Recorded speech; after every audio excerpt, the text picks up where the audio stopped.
Bienvenue, merci. Merci de nous retrouver dans cette rencontre avec un coordonnateur de la majorité présidentielle au Tanganyika pour savoir un peu ce qui se passe dans cette province. Il y a élection, nouvelle gouverneure, mais il y a un quiproquo, semble-t-il. Il n'y a pas eu de déclaration sur la situation judiciaire, notamment de Madame la gouverneure, concernant son casier judiciaire. Est-ce que c'était bien renseigné qu'elle était condamnée? C'est à l'invité de nous le prouver, mais surtout là-bas, les deux partis de l'Union sacrée s'étirent un peu, je dirais, à bleu rouge. Qu'est-ce qu'on reproche au nouveau leadership de la province? Qu'est-ce qu'on reproche à notre invité du jour, qui s'appelle tout simplement Christian Kitungwa, qui est coordonnateur de l'Union sacrée au Tanganyika? Il y a eu beaucoup de problèmes concernant donc la coordination de ceux qui se présentent comme étant les soutiens du président de la République là-bas. Qui peut faire mieux que Zoé Kabila? Depuis qu'il est parti, ça gesticule beaucoup. Alors, notre invité, c'est M. Kitungwa. Bienvenue. Merci, M. Jean-Marie. Vous êtes coordonnateur de l'Union sacrée, vous êtes également directeur de cabinet du ministre de Mines. Ensuite, vous êtes de ce parti qu'on appelle ACO, de Dani Banza. Parlons un tout petit peu de votre parti politique, ACO. Il y a eu dissension dans ce parti. Il y a eu l'aile Patrick Bologna et puis l'aile Dani Banza. Où est-ce que vous en êtes aujourd'hui, notamment avec les élus de l'ACO? En fait, tout simplement, M. Jean-Marie, je vous salue et je salue tous vos téléspectateurs. La situation de notre parti, c'est une situation aujourd'hui stable. Dans le sens où ACO est en train de montrer tout ce qu'il y a comme preuve en termes de l'installation du parti dans le territoire national. Donc ici, ACO n'a pas un problème de leadership. L'ACO est dirigé... Est-ce que Dani Banza a récupéré tous les élus? Ils sont dans sa mouvance, ils font allégeance à lui, et tous les élus se réclament de l'Union sacrée. Exactement, tous les élus ACO sont Union sacrée, et ils reconnaissent le seul maître, qui est le président national de ACO, M. Dani Banza. Qu'est-ce qui explique la confiance faite à Dani Banza par Félix Tshisekedi? On ne comprend pas très bien au Katanga. L'honnêteté et le travail dans les silences. En quoi est-il honnête? L'honnêteté, le travail dans les silences. Aujourd'hui, la stabilité du Grand Katanga passe par la stratégie avec l'appui du chef de l'État, de Dani Banza. Mais il fait quoi concrètement, Dani Banza? Il est quoi? Ambassadeur itinérant? Exactement. Du président. On ne sent pas beaucoup ses missions qu'il fait. Deuxièmement, on voit qu'au Katanga, depuis qu'il y a eu réconciliation entre Katumbi et Kabila, entre tous ces fils du Katanga, il y a comme une espèce d'effervescence. Il y a le Fifi Masuka, Jacques Kabula, on sent également que les Mouyèges ne sont toujours pas partis. Qu'est-ce qui expliquerait, je mets au conditionnel, le leadership de Dani Banza? Qu'est-ce qui met dans la balance par rapport à Félix Tshisekedi?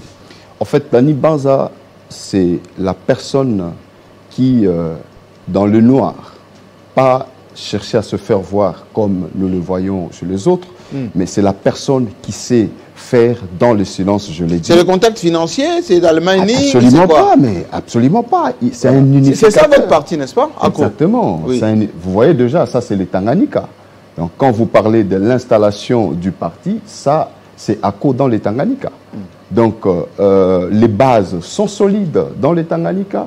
Et cette fois-là, c'était le soutien à l'Assemblée provinciale du Tanganyika qui se voyait être dehors à cause du choix. Hein, le choix que le bureau a eu à porter sur l'un des candidats de l'Union sacrée. Alors, comment expliquer que vous êtes de l'Union sacrée au Tanganyika et vous avez deux candidats? Qu'est-ce qui s'est passé? C'était la décision du Présidium. Et d'ailleurs, moi, je salue cette décision-là. C'est-à-dire? Je salue cette décision-là et j'en félicite même le président de la République parce que ce n'est plus l'époque du FCC. Ce n'est pas la dictature. Le président de la République a laissé les deux candidats compétir, les deux candidats de l'Union sacrée compétir, et dire que le meilleur gagne. Et nous nous sommes dit qu'il n'y a aucun problème. Nous devons tout simplement aller droit au but et que la situation du Tanganyika soit une situation exemplaire dans la République. Et que l'on dise que, in fine, le chef de l'État prône ce qu'on dit la liberté d'expression, la liberté de choix. Ce n'est pas un candidat dicté par l'Assemblée provinciale, mais tout simplement deux candidats qui ont compétir au nom de l'Union sacrée et l'un a gagné, l'autre le même jour va féliciter la partie adverse. Est-ce que c'est ce qui s'est passé? C'est ce qui s'est passé.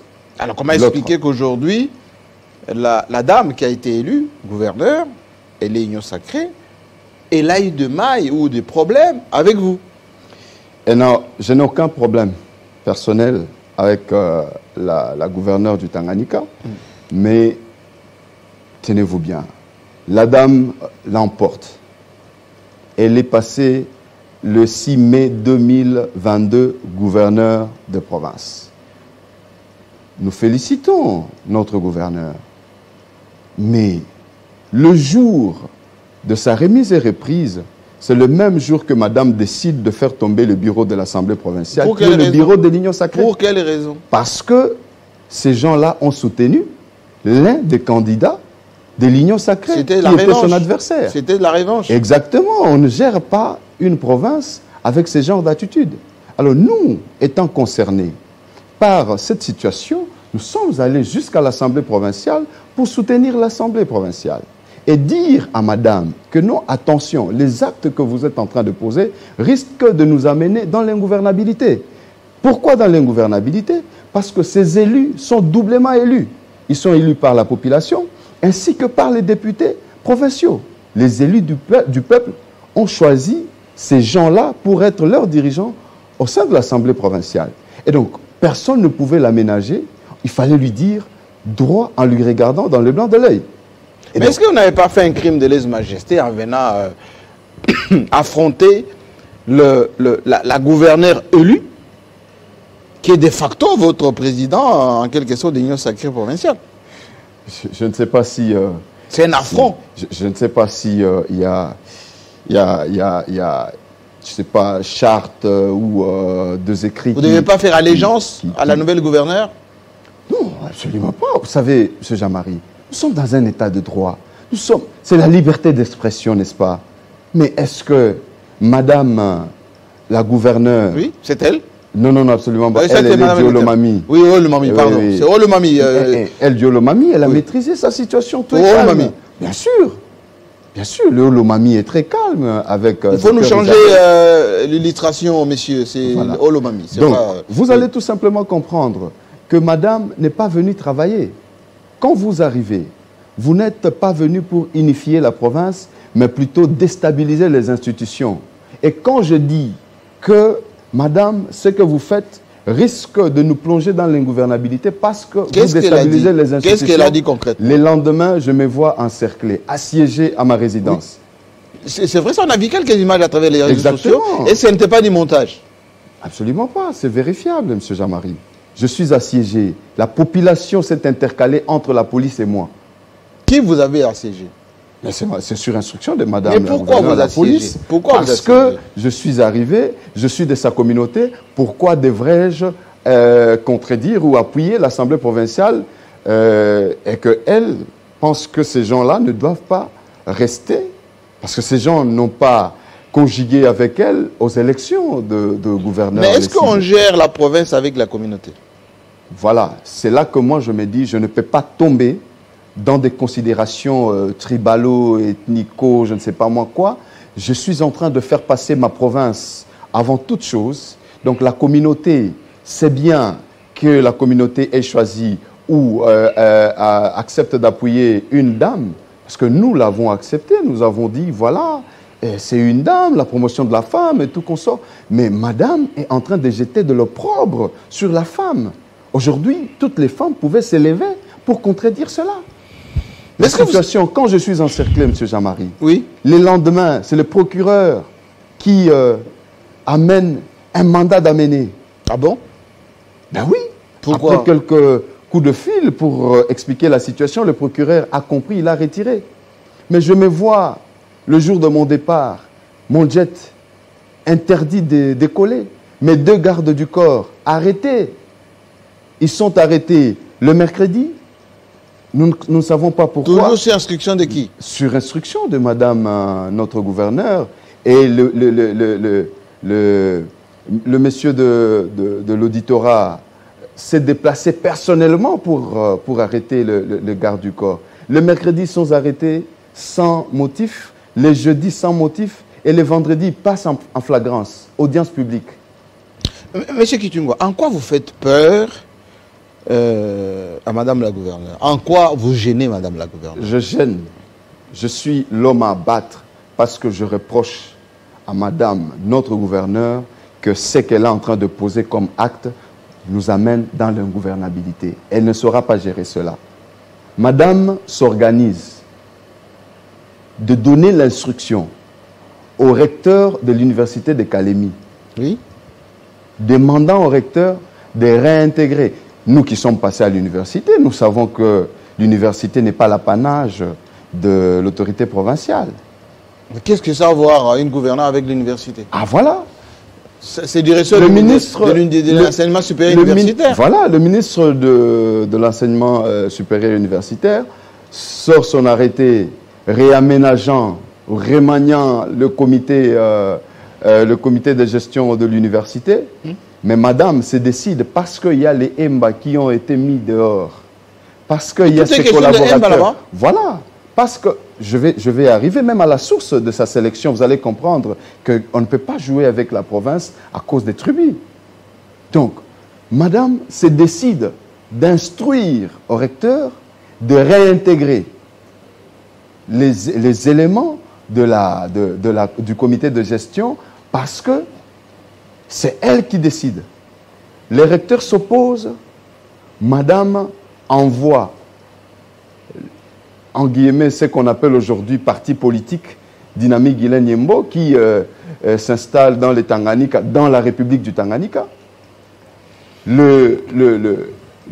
Cette histoire qui est un Asbel, qui va s'installer dans la province comme étant Asbel, va tenir une parade dans l'enceinte de l'université, donnant des instructions au recteur. C'est interdit. Exactement. Dépolitiser l'université, c'est interdit. Voilà, c'est interdit. Mais nous sommes dans la République, c'est pourquoi je dis c'est la République du Tanganyika. Ils vont tenir une parade dans l'enceinte de l'université, donnant des instructions à qui? Au recteur. Que nous te donnons 48 heures, tu dois demander pardon à madame, notre gouverneur. Vous savez, c'est à charge, on va dire, de... Je m'excuse, M. Jean-Marie, je vais chuter sur une petite chose. Oui. Et c'est comme ça que les étudiants se soulèvent. Il y a eu manifestation, madame envoie sa police, je ne sais pas avec quelle instruction, mais il y a eu mort d'homme.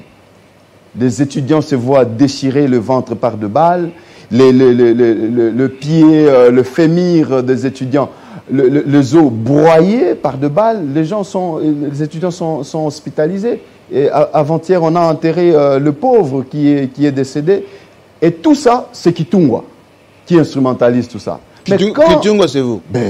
Donc, est-ce que vous étiez derrière tout ça? Absolument pas. C'est comme ça que, M. Jean-Marie, je dis à madame, les actes que vous posez vont nous amener dans l'ingouvernabilité. N'est-ce pas ça, l'ingouvernabilité? Quand elle envoie la dynamique Guilain Nyembo, parce qu'en réalité, c'est elle la vraie coordonnatrice de la dynamique Guilain Nyembo. Elle envoie la dynamique Guilain Nyembo pour aller tenir une parade dans l'enceinte de l'université, donnant des instructions au recteur. Cette fois-là, Kitungwa n'était pas là. Mais aujourd'hui, dans les Tanganyika, quand vous ne mangez pas dans votre marmite, vous ne mijotez pas quelque chose, c'est Kitungwa. Quand vous dormez affamé, c'est Christian Kitungwa. Et aujourd'hui... Monsieur Kitungwa, excusez-moi du terme, Kitungwa. Il y a une affaire, et j'aimerais bien que madame la gouverneure nous explique un peu tout ça, je pense qu'elle nous suit.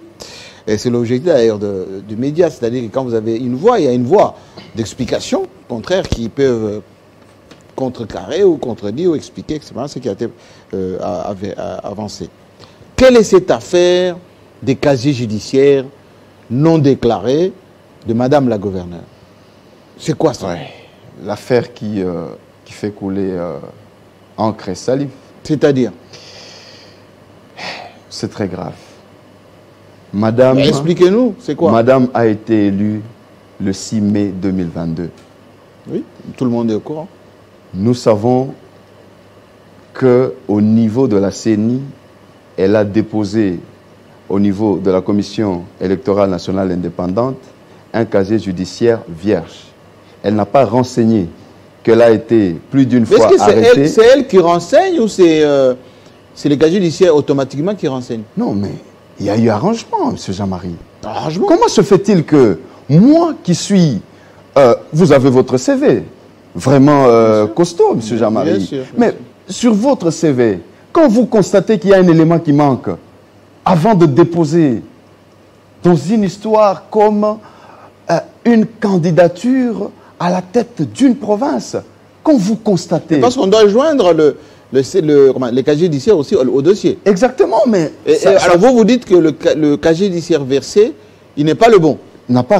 C'est pas le bon parce que madame n'a pas renseigné cela.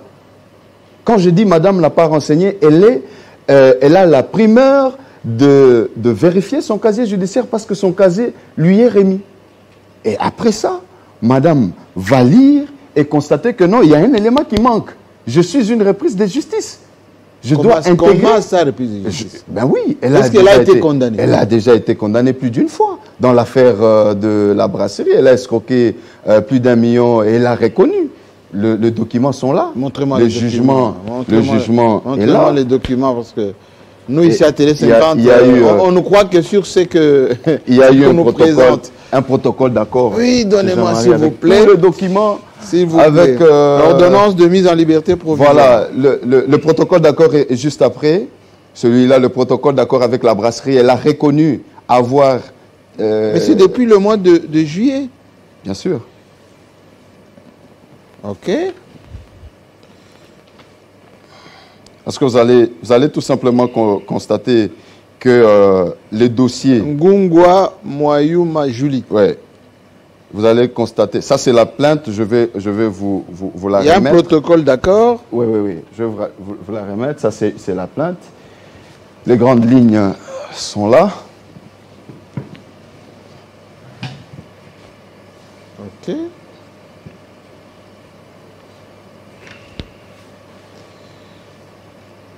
C'est un dossier, vous allez voir que ce n'est pas de l'acharnement. Et celui qui porte plainte, je ne le connais pas. C'est un monsieur qui découvre que madame a triché aux élections. Normalement, elle ne pouvait même, sa candidature ne pouvait même pas être retenue. On a les dossiers là. Donc pour vous, parce qu'elle n'a pas renseigné qu'elle a été condamnée, qu'elle a un cas judiciaire entaché, elle ne mérite pas d'être gouverneure. M. Jean-Marie, moi, à sa place, je rendrai le tablier avant que l'opprobre tombe sur la province. C'est dommage que ça soit la femme. Mais est-ce que le chef de l'État est au courant de ce genre de choses? M. Jean-Marie, c'est comme ça que nous venons, par votre canal, communiquer, que le chef s'en saisisse. L'affaire est en justice. Et je suis en train de regretter qu'aujourd'hui, qu'on fasse signer au chef de l'État l'ordonnance entérinant l'élection de madame et une reprise de justice. Ça c'est impardonnable. Et tout ça parce que madame a été parrainée par le tout-puissant directeur de cabinet du chef de l'État. Ça, c'est vous qui le dites, hein, le tout-puissant. Effectivement, elle a été parrainée. Il n'est que directeur de cabinet, il n'est pas tout-puissant. D'ailleurs, on dit de lui qu'il est très discret, il parle à peine. Monsieur Jean-Marie, je vous informe. Il ne fait que son travail. Je vous informe. Même monsieur le directeur de cabinet, même si nos appels... souvent, mes collaborateurs se plaignent toujours de ne pas être en contact avec vous, mais ce n'est pas grave. Essayez toujours de donner suite quand vous consultez pour avoir des informations sur les cabinets du chef de l'État. Ce n'est pas pour vous embêter. Oui, continuez. Voilà. Donc, je répète, le tout-puissant directeur des cabinets du chef de l'État. C'est vous qui le dites. Parce que dans les Tanganyika... On disait ça de Vital Caméré, il ne faut pas dire ça. L'arrivée de l'Union sacrée dans les Tanganyika, nous avons eu la résistance de 12 députés qui n'ont pas adhéré à l'Union sacrée. Ouais. Qui n'ont pas adhéré à l'Union sacrée. Expliquez-moi un petit peu ça. Ah non, attendez. Au Tanganyika, il y a eu résistance de 12 députés. Exactement. Qui n'ont pas voulu adhérer à l'Union sacrée. À l'Union sacrée. Instrumentalisés par qui? Pas instrumentalisés, ils sont restés fidèles à leur courant avec M. Zoé Kabila. Oui. Ils sont restés fidèles. Il n'y a pas d'instrumentalisation. D'accord. Alors, 12 députés qui sont restés à l'Union Sacrée. Mais vous savez qui ont élu madame? Non. Ces 12 députés-là. Madame est venue du FCC. Récemment, elle a adhéré à l'UDPS pour se blanchir. Et après, elle se fait élire par 12 députés de l'Union Sacrée. Et au même moment, elle débauche elle se fait élire par 12 députés du FCC et 2 de l'Union Sacrée. Elle a été élue à 97% par le FCC. Et celui qui a reçu ces députés-là du FCC, c'est les directeurs de cabinet du chef de l'État. Les preuves sont là. Il les a reçus, leur donner des garanties. Et celui qui déstabilise, au fait, parce que quand il le reçoit, quelles sont les garanties qu'il leur donne? Après ça, on va faire tomber le bureau, on va vous mettre à cette place-là et tout consort. Et du coup, madame s'organise pour déstabiliser le bureau de l'Assemblée provinciale. Le bureau, pendant qu'ils sont en train d'organiser le bureau d'âge, le VP Marcelo convoque les 2 bureaux. Le bureau en place est le bureau d'âge à Kinshasa. Le bureau d'âge de madame la gouverneure s'oppose. Ils ont brillé par l'insubordination. Ils se retrouvent ici à Kinshasa qu'avec le bureau. Le VPM se retrouve qu'avec le bureau en place. Et madame s'organise. Pendant qu'il y a un message, un télégramme officiel du VPM suspendant les plénières à cause de troubles, madame s'organise en dehors de l'Assemblée, faire élire un bureau définitif. Et le même jour qu'elle fait élire un bureau définitif, le lendemain, elle sort son gouvernement, elle va casser le porte de l'Assemblée pour investir son gouvernement. Elle l'a fait. Monsieur Kitungwa, Marcel Ngambi qui est à Colosie en ce moment, parce qu'il est très suivi en ce moment, il vous pose cette question. Pourquoi vous ne mettez pas de l'ordre au Tanganyika pour permettre au président Tshisekedi d'avoir une visibilité en 2023? C'est ça notre crainte. Nous sommes en train de demander au chef de l'État, effectivement, de s'impliquer dans cette histoire. Parce que... Il y a un tout petit peu ce qui se passe. Exactement, parce que nous, notre crainte est qu'en tant qu'union sacrée, qu'elle n'ait pas de résultats dans les Tanganyika. C'est ça la crainte. Si le chef de l'État n'agissait pas aujourd'hui, nous risquons de ne pas mais lui parce faire que son directeur de cabinet est nommément cité dans tout ça. Ben oui, c'est en fait celui qui gère le Tanganyika. C'est lui le patron du Tanganyika aujourd'hui. Je vous ai tout de même cité la dynamique Guilanyembo, qui est devenu pratiquement un parti politique, qui donne des instructions. Mais est-ce qu'un directeur de cabinet a le droit d'avoir un parti politique? Kamer l'avait. Oui, mais Kamer, il l'avait avant d'être directeur de cabinet. C'est un poste politique, M. Jean-Marie. Je Parce crois avec les accords, les alliances. Aux dernières nouvelles, le directeur de cabinet était membre de l'UDPS, non? Il est membre de l'UDPS, mais il a une ASBEL qui devient Dynamique Guilanyembo. Aujourd'hui, cet ASBEL se comporte comme étant un parti politique dans la République du Tanganyika. Et qu'est-ce que ACO a comme alternative aujourd'hui au Tanganyika? Ici, dans cette histoire, oui, ce n'est pas une histoire de ACO, mais c'est pas une histoire de ACO, c'est une histoire de l'union sacrée dans les Tanganyika. Nous avons peur que demain, qu'on ne soit capable de donner les résultats favorables, les résultats attendus par le chef de l'État. Suite à ce genre de situation, suite aux tout-puissants qui l'entourent, qui veulent nous plonger dans l'imbroglio que nous avons aujourd'hui dans les Tanganyika. Mais c'est que vous êtes quand même, on va dire, jeune, dynamique, avec une influence supposée là-bas. Question directe. Combien de partis de l'Union sacrée sont derrière vous? Vous? Ouais, j'en ai plus de 15 partis. Qui croient à ce que vous faites? Exactement.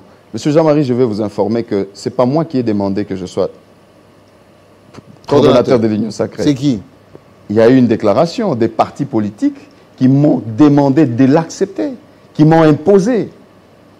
Ils ont cru à mon combat. Mais est-ce que le problème au Tanganyika, ce n'est pas un problème de Christian Mwando et de Dani Banza? Je ne comprends pas la question parce qu'il n'y a pas de conflit entre les deux leaders. Il n'y a pas de conflit. Ils sont tous innocents. Est-ce que le parti de Christian Mwando est derrière cette dynamique que vous êtes en train d'animer? Oui, le parti de Christian Mwando, vous savez, c'est ensemble. C'est ensemble. Et vous allez tout simplement comprendre que dans la composition de membres de l'Union sacrée ou les candidats de l'Union sacrée, il y avait une vice-gouverneure qui était de Ensemble. Il fonctionne avec vous? Qui fonctionne avec nous, qui est parmi les députés de l'Union sacrée que je suis en train de vous citer. Elle est acquise à la cause. Alors, parce que vous vous demandez que madame assume ses responsabilités quant à ces dossiers, qui n'est pas très propre, hein, parce qu'au vu des éléments sous mes yeux, il faudra quand même qu'on regarde de près. Hein, est-ce qu'elle mérite d'être là avec un passif aussi un peu compliqué? Qu'est-ce que vous préconisez aujourd'hui? Vous êtes entendu en haut lieu, tout le monde vous écoute. Vous voulez qu'il se passe quoi au Tanganyika? Monsieur Jean-Marie, vous allez... je vais souligner une chose très importante. Je vous ai étalé le fait. Madame, aujourd'hui, cherche à faire porter le chapeau à Christian Kitungwa pour dire que celui qui amène l'ingouvernabilité dans la province. Qui vous orchestre un peu tout ça. Voilà. OK. Moi, je n'ai prodigué que de conseils. Que madame, attention, de par l'expérience que j'ai, parce qu'elle n'a jamais géré, hein, elle n'a jamais travaillé.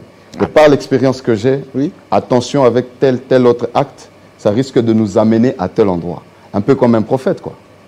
Aujourd'hui, c'est arrivé parce qu'il l'aurait dit, celui qui a fait. Mais les actes, c'est dynamique Guilain Nyembo par là, c'est la police à gauche, tout ça. Madame va même... arrive jusqu'à me menacer dans des messages pour dire que je suis en train d'orchestrer pour la descendre. Qu'est-ce que j'ai comme sécurité? Qu'est-ce que j'ai comme... Elle se promène avec des cortèges. Enlevez le yété des cabinets, monsieur. Avec Sa place n'est de pas cortèges, là. tout ça. Donc, vous allez tout simplement comprendre la solution pour que vous compreniez qu'il n'y a pas d'acharnement. La dame, c'est le choix de notre directeur de cabinet du chef de l'État, M. Guilain Nyembo. Je lui dis, en lui regardant dans le blanc de l'œil, je ne m'adresse pas à vous, M. Jean-Marie, je m'adresse à notre grand frère, notre notable de Emba, Guilain Nyembo Mbouizia. Vous lui dites quoi? Je lui dis ceci, Mukubwa. Dans notre langue maternelle, on dit Bembelez Guamoussi Andodolish même Tchouboui. Traduction. Dans l'eau agitée, quand tu veux attraper du poisson, attends que l'eau soit paisible, calme. Et tu y entres tranquillement, pas avec l'eau trouble. Et aujourd'hui, ce que moi je peux lui dire est tout simplement que personne ne va choisir un autre candidat. Il va le faire. Nous allons l'accompagner. Et ce candidat sera toujours... Ça, c'est le directeur du cabinet. Je m'adresse à Mukubwa Guilain. Donc ça veut dire que vous dites... Il faut reculer. Le directeur de cabinet du chef de l'État a passé toute sa vie en Europe. Oui. Il a passé toute sa vie en Europe. Aussi, il paraît. Voilà. Et donc, de tout ce temps-là, il ne maîtrise pas les gens dans la communauté. On ne l'en veut pas. En fait, il était de bonne foi. Il a voulu faire émerger dans la communauté une dame. On ne l'en veut pas. Il a fait son choix, mais il a mal choisi parce qu'il ne connaît pas les gens. Donc vous voulez qu'il rectifie le tir? Exactement. Qu'il choisisse un autre candidat. Exactement. Qu'il choisisse un autre candidat. Nous allons l'accompagner. Oui, nous allons l'accompagner. Nous serons. Et quelle est la stabilité du bureau provincial? Exactement. Nous allons tous l'accompagner quand il va faire son choix et que ce soit toujours le candidat de l'UDPS. Nous allons l'accompagner. Et d'ailleurs, oui, je vais prodiguer un conseil aux parents.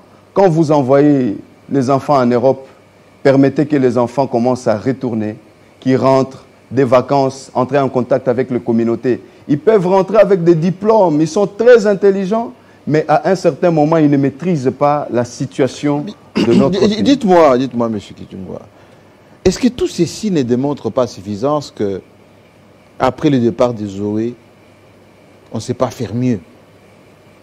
Il y a les troubles maintenant, il y a un certain désordre maintenant. Il n'y a pas une certaine stabilité, une certaine coordination au Tanganyika. M. Jean-Marie, cette question a sa place. Cette question a son pesant d'or. Effectivement, un verre. Tous les projets qui étaient en cours, la délinquance au niveau de la ville, les investisseurs qui étaient en train de venir, tout ceci est un peu en stand-by. Mais la province a besoin d'un manager. Quelqu'un qui a le contact extérieur. Cette question, c'est un verre à moitié plein, à moitié vide. On risque de regretter un borgne quand nous avons un aveugle. Donc les gens sont en train de regretter ce monsieur. Ça, je ne saurais pas l'affirmer. C'est ce que je dis. On risque de regretter un borgne quand on a un aveugle. C'est ce qui risque de nous coûter cher dans la campagne du chef de l'État. Parce que c'est nous qui vont faire cette campagne-là. C'est nous qui allons faire cette campagne. Attention. Donc vous êtes un lanceur d'alerte aujourd'hui. Je suis en train de le faire. Il ne faudrait pas que demain qu'on dise encore que non, c'est Kitungwa. Le chef de l'État doit s'impliquer dans cette histoire. Et on doit, je demande d'ailleurs au chef de l'État, de mettre la CNS sur ces dossiers. Ah, carrément. Qu'on essaye de remonter comment se fait-il que les services qui sont là n'ont pas pu renseigner dans les casiers judiciaires que madame a été condamnée. Comment? Un repris de justice qui est aujourd'hui gouverneur. Qu'on remonte. Est-ce que le dossier n'est pas arrivé au niveau du cabinet du chef de l'État et cela a été bloqué? Qu'on essaye un peu de remonter jusqu'à... Et si madame dit, M. Kitou, on n'a qu'à prouver tout ce qu'il avance contre moi, vous pouvez prouver? Mais M. Jean-Marie, vous avez des documents? La justice, ce n'est pas moi qui la gère. Je suis en train de parler ici, ce n'est pas dans le dos de la cuillère.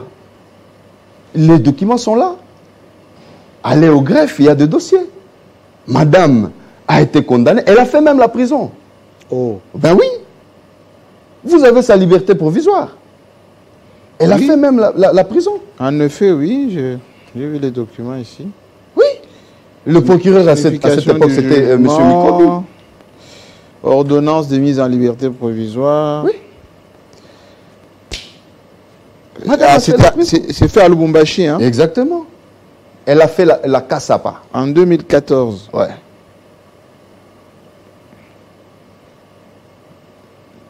Inculpé des faux en écriture. Escroquerie. Des faux IVAS, des faux. Bien. Il y a eu même une caution de 1000 $ qui a été payée. Voilà. Donc, en quoi il y a de l'acharnement? La République. En quoi il y a de l'acharnement? C'est comme ça que je demande à notre notable, le directeur des cabinets du chef de l'État, de faire marche arrière. N'allons pas droit au mur. Terminer l'émission. Ce que Kitungwa dit aujourd'hui, M. Jean-Marie, c'est tout simplement que Mukubwa Rudiakou Mukongo... La République vous a entendu. Qu'il fasse J'ai dit, arrière. la République vous a entendu. Merci d'être venu. M. Jean-Marie, merci. Et enfin, c'est l'état de droit, M. le Président, c'est aussi cela. C'est-à-dire, quand il y a des documents comme ça, nos services peuvent faire les regroupements, etc. Et valider les dossiers parce qu'effectivement, l'alerte de M. Kitungwa trouverait son sens lorsque, effectivement, on traite ces dossiers avec un peu plus de pertinence. On va vous suivre, et de très près d'ailleurs, pour voir votre leadership, et de Dani Banza, surtout au Katanga, et surtout auprès du chef d'État, son influence exactement. On l'attend ici, M. Banza, pour nous expliquer un peu l'itinérance que fait auprès l'influence dans l'ombre, comme dit M. Kitungwa. Merci à vous. Merci. Merci d'avoir suivi. Cette émission sera rediffusée plusieurs fois. Elle est déjà en ligne. Coupez les morceaux qui vous intéressent et puis partagez. À très bientôt.